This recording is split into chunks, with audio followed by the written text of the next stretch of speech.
And thank you for joining us here at noon. I'm Jim Stratman, sitting in for Brooke Hash today. Well, yesterday's severe weather left many of you in the dark all the way since yesterday afternoon when that first round of storms moved through. LG&E crews say that they are working to restore power right now. Here's where the effort stands. Around 76,000 of you still without power here throughout Kentucky. Now, because of the sheer amount of outages, LG&E and KU are calling this a multi-day restoration effort. They say that 700 additional line work crews have come in from out of state to try to help. Officials gave us an update this morning saying 120,000 people have been affected, and due to the high demand, they are focusing on getting to critical areas like hospitals and medical facilities. But LG&E says that they are putting safety at the forefront. We are encouraging customers, if you are experiencing a power outage, we understand what a power outage does, and we understand how this is affecting you and your families and our businesses. We appreciate our customers' patience, and we will be working safely and as quickly as possible to get power restored. LG&E also says you should continue to track and report your power outage, plus check their website and your email regarding any updates on when your power might be restored. Now, for those of you who have Duke Energy, officials say crews have worked throughout the night to restore power across the southern portion of Indiana. Now, the second wave of storms slowed that progress and did add to the damage. Broken poles and power lines will need to be repaired or replaced before service can be restored in some of the hardest hit areas. Officials say crews from the northern part of the state have come down to try to help in the effort. Work is expected to last throughout at least today. And we know that Anchorage was one of the hardest hit spots here in Jefferson County. The damage really spread throughout the county itself. Still, thousands of customers throughout the county are without power. Our Ian Hardwick is out in Anchorage right now. Ian, it looks like you guys are seeing a lot of damage out there. That's right, Jim. You could take a look with me right now. Our photojournalist Emma Gefter is going to show you. This is a very large down tree that's down on a road in front of Anchorage Public School. Now, these trees have knocked down power lines in the area. We're going to show you some of those right now. If you take a look right over here, you can see all the lines tangled up inside of the tree. That's a pretty common story out here for Anchorage right now. A lot of people I spoke to over in this area without power. I talked to one grandfather who brought a generator over to his daughter and granddaughter. He says they had a pretty hard time getting home last night during the storm. Here's what he had to say.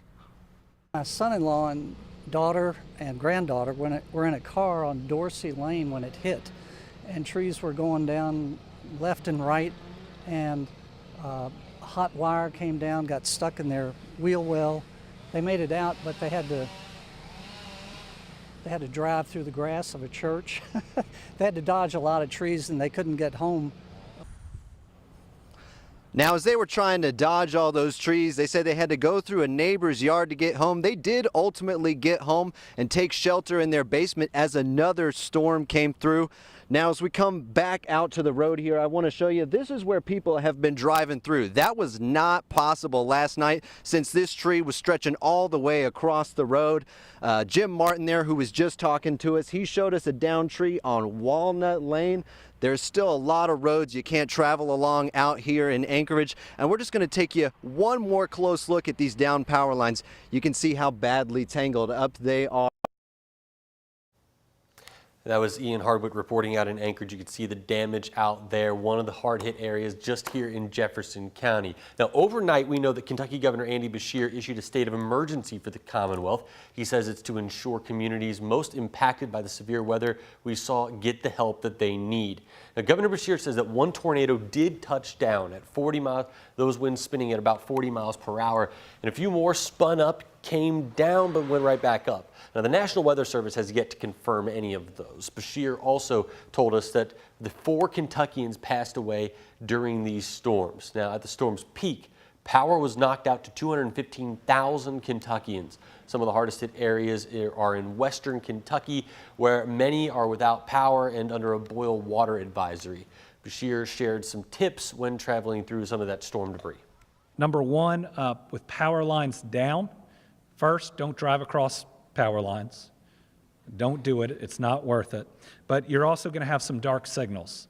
Please treat them like a 4-way stop if a signal is down, and slow down, especially in these areas. 14 counties and 5 cities have declared a state of emergency after last night's storms. Also, right now, Kentucky State Police are telling us that their phone lines are down in various areas throughout the Commonwealth, particularly at Post 12, which is centered in Frankfort. Now, while phone lines are down, KSP Post 12 has established a contingency phone line that you can use. That number is 502-682-5796. You see that on your screen right now. KSP also say that their phones are at several other posts in different counties are down. If you want a full list of which posts are down, those phone lines are down, and some of the alternate numbers you can call, go ahead and head to ksp.org. Well, yesterday's storms here in Louisville did result in one person who died. Officials say a man was hit by a falling tree in the Owl Creek neighborhood over in the east end of Jefferson County. WHAS11's Travis Breeze and photojournalist Aspen Hester got a closer look there. We heard that at church, that today was going to be a stormy day with some weather coming in. In the Owl Creek neighborhood between Linden and Anchorage, neighbors were out surveying the damage. All these, yeah. One scene particularly sad.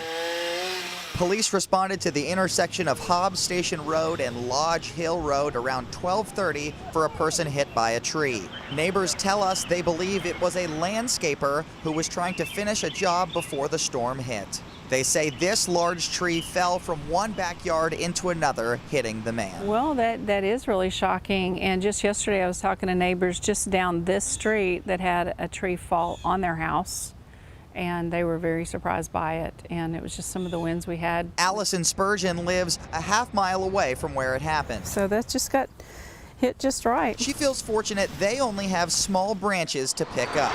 As people tried to get around town, they found many roads impassable. At the intersection of Beach Road and Old Harrods Creek Road in Anchorage, there are multiple large trees uprooted blocking the intersection, at least 2 trees in someone's yard.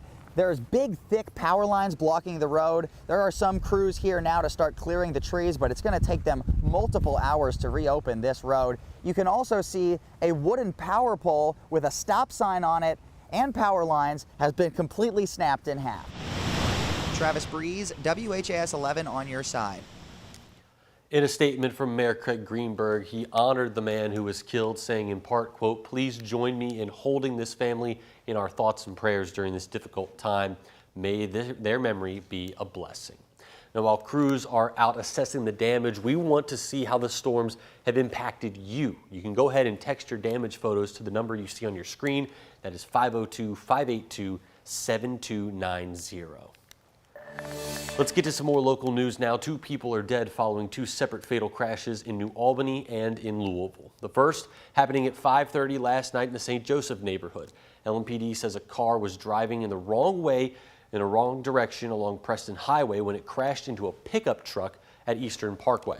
Police say 2 people in the truck were taken to the hospital with critical injuries. The driver of the car was also taken to the hospital but was declared dead upon arrival. And just before 8 last night, New Albany Fire responded to Klerner Lane, where they found a car flipped upside down. Investigators say the 24-year-old Gavin Bird was speeding before he lost control and drove off the road. Bird was reported dead at the scene.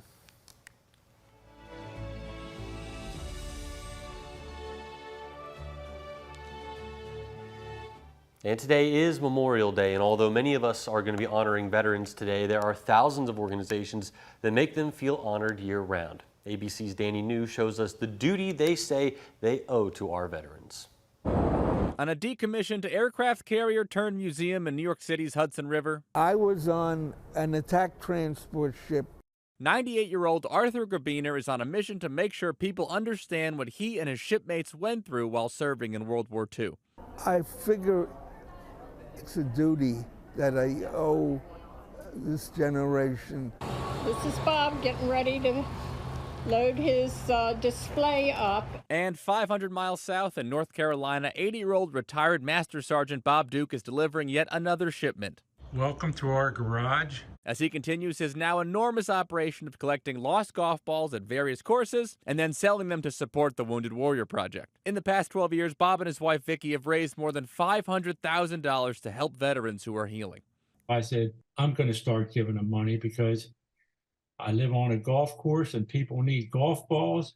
All over the country, veterans are still serving their country and communities, and some are even finally getting the recognition they always deserved. Like 100-year-old retired Corporal Benjamin Berry, who still remembers serving during the most pivotal moments of World War II, like the Battle of Normandy. You could hear the rockets going overhead. While serving in an all-black unit 80 years later, Benjamin still carries with him the racism that he and his comrades all experienced. Here we are in our uniforms representing, the United States, and they won't even let us eat in their restaurant. At Philadelphia's Veterans Day parade this past year, Benjamin was honored as the Grand Marshal. He said he was grateful, even if it still felt surprising. People actually appreciate it and show it. It's really mind-boggling and worth it. And this past March, Benjamin also received the highest honor bestowed by the French government, the French Legion of Honor. Of course, so well deserved. In New York for ABC News, I'm Danny New. Back here in Louisville, the annual Memorial Day ceremony at Zachary Taylor National Cemetery is going to be happening today. It's organized every year by the Sons of the American Revolution. There will be a presentation of multiple historic flags, an address from the Kentucky Department of Veteran Affairs, a wreath presentation, and the playing of taps. That event starts at 1:30 this afternoon at the cemetery along Brownsboro Road. And here's a list of other Memorial Day events to honor those who served.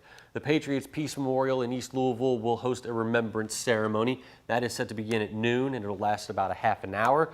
The Zachary Taylor National Cemetery will also hold its own event at 1:30 this afternoon.